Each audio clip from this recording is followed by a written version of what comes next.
E aí, pessoal, a antecipação do saque aniversário do FGTS, olha, é uma das linhas de crédito mais usadas no Brasil, né?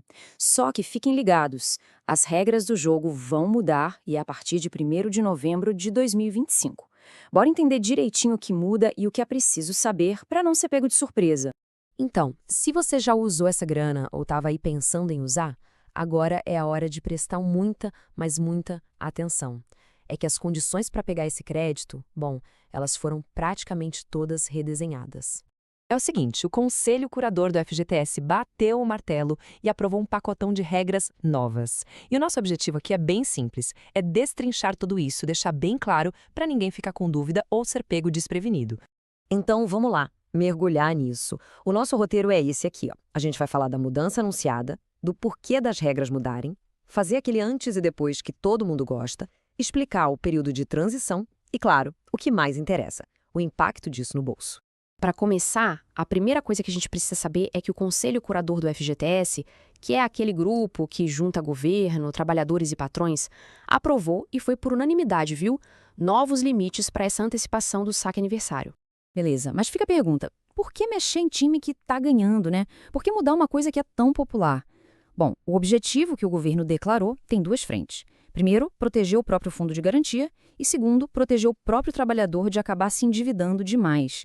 E a visão do governo, que foi dita com todas as letras pelo ministro Luiz Marinho, é que o saque aniversário, do jeito que era, acabava sendo uma armadilha para os trabalhadores.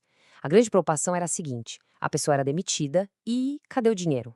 Ela ficava sem acesso ao saldo principal do FGTS justamente porque já tinha antecipado os valores. Complicado, né?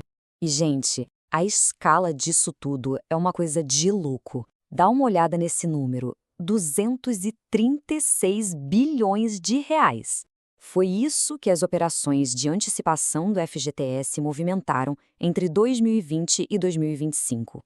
É um volume de dinheiro, assim, gigantesco, que não deixa nenhuma dúvida do quanto essa modalidade se tornou popular. E essa popularidade toda a gente vê direitinho no comportamento de quem aderiu, né? Olha que dado interessante. Dos mais de 21 milhões de trabalhadores que escolheram o saque aniversário, a esmagadora maioria, cerca de 70%, não só aderiu, como foi lá e contratou o empréstimo de antecipação. Isso só mostra que a coisa virou, na prática, uma linha de crédito super comum no dia a dia.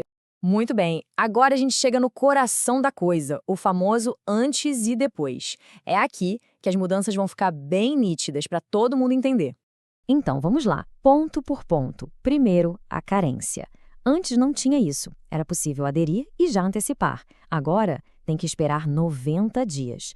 Depois, as solicitações. Antes era liberado. Agora é só uma por ano. Uma única contratação.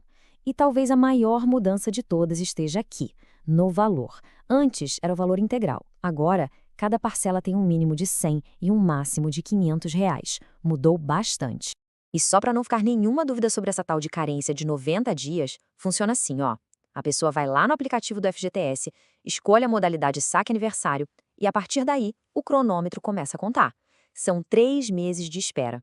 Só depois que esse período passar é que dá para contratar a primeira antecipação. Simples assim. Ok, outro ponto super importante. A redução no número de parcelas que dá para antecipar não vai ser de uma vez só, não. Isso vai acontecer em fases, num período que estão chamando de transição.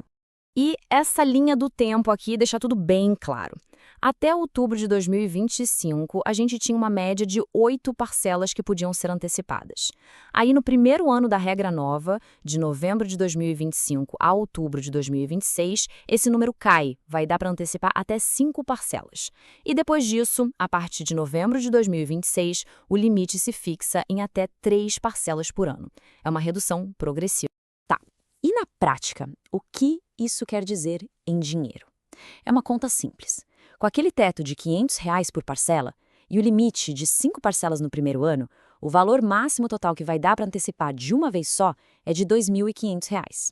Ok, a gente já entendeu as regras, mas no fim do dia, depois de tudo isso, como é que fica o dinheiro do trabalhador? Essa, com certeza, é a pergunta que não quer calar. E é aqui que está a grande virada de chave, a mudança principal no caminho que o dinheiro faz. Olha só que interessante. Segundo as contas do governo, no modelo antigo, uns 70% do valor do saque acabava indo para os bancos, pagando juros e o principal. Agora, com as regras novas, a lógica se inverte completamente. A projeção é que cerca de 70% do valor do saque fique direto na mão do trabalhador. E para a gente ter uma ideia do tamanho dessa mudança em grana, a estimativa do Ministério do Trabalho é que até 2030, 84,6 bilhões de reais deixem de ir para os bancos e fiquem de fato no bolso dos trabalhadores. É muito dinheiro, né? Então, para a gente fechar e não esquecer mais, o resumão das 4 grandes mudanças é esse. Primeiro, carência de 90 dias para a primeira antecipação. Segundo, só uma contratação por ano. Terceiro, valor por parcela entre R$ 100 e R$ 500 reais. E quarto, o limite de parcelas, que começa com até 5 no primeiro ano e depois baixa para até 3. E tudo isso nos leva a uma reflexão final, né? Afinal, essas novas regras são mais uma proteção para a poupança do trabalhador e para a saúde do próprio fundo? Ou acabam sendo uma limitação para uma linha de crédito que era muito acessível e popular? A resposta para essa pergunta, com certeza, vai dizer muito sobre o futuro do uso do FGTS como garantia de crédito no Brasil.